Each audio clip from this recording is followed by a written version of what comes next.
আর চাহে নিত্য দেবগণ দেখিতে আবার, বেদ পাঠ যজ্ঞদান কিংবা তপস্যায়, তুমি যা দেখেছ চক্ষে অন্যে নাহি পায়। একনিষ্ঠ ভক্তি বসে এই রূপে মোরে, জানিতে দেখিতে তত্ত্বে প্রবেশিতে পারে। করে যেই মোর তরে কর্ম অনুষ্ঠান, আমি তাহার হই পরম সদন। আসক্তি ছাড়িয়া যেবা মোর ভক্ত হয়, শত্রুতার কোন জীবে ভয় নাহি রয়। এ সকল গুণে গুণী যে রয় সংসারে, জানিও সেজন পার্থ পায় হে আমারে। এতই মহিমাময় শ্রী মধুসূদন, করেন অর্জুন বিশ্বরূপ দর্শন। ভক্তিযোগ তত্ত্ব কথা কহেন আবার, ভক্ত কাছে ঈশ্বরের করুণা অপার। বিশ্বরূপ দর্শন যোগ নামক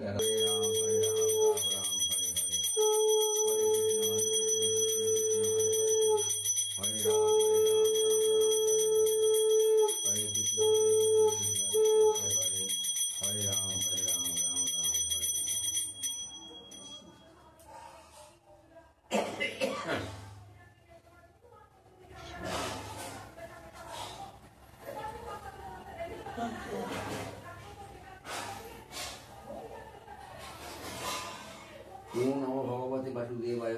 শ্রী শ্রী গীতা মাহাত্ম্য। ধরা বলিলেন,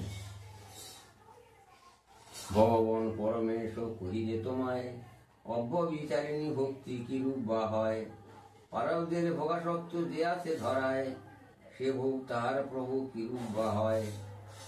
ভগবান শ্রী বিষ্ণু বলিলেন, পারদের ভোগী যদি গীতাভ্যাসে রত, মুক্ত সেই সুখী সেই সংসারে নিয়ত।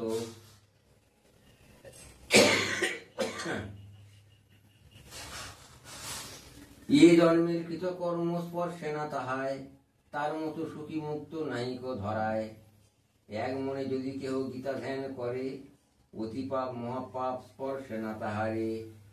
পদ্মপত্রে জল যথা স্পর্শ নাহি করে, যদিও সে থাকে দেখো তাহার ভিতরে।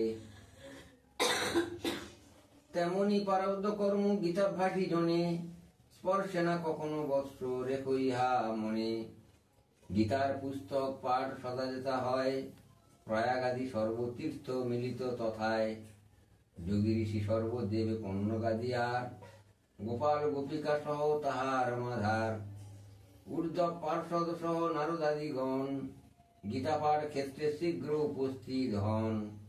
গীতার পাঠন আর গীতার বিচার, গীতার পাঠন কিংবা শ্রবণ তাহার।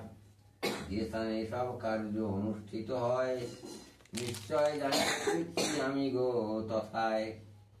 করিবার সেটা কবু আমি মিথ্যা নয়, বিশ্বাস করহ বৎসে আমার কথায়।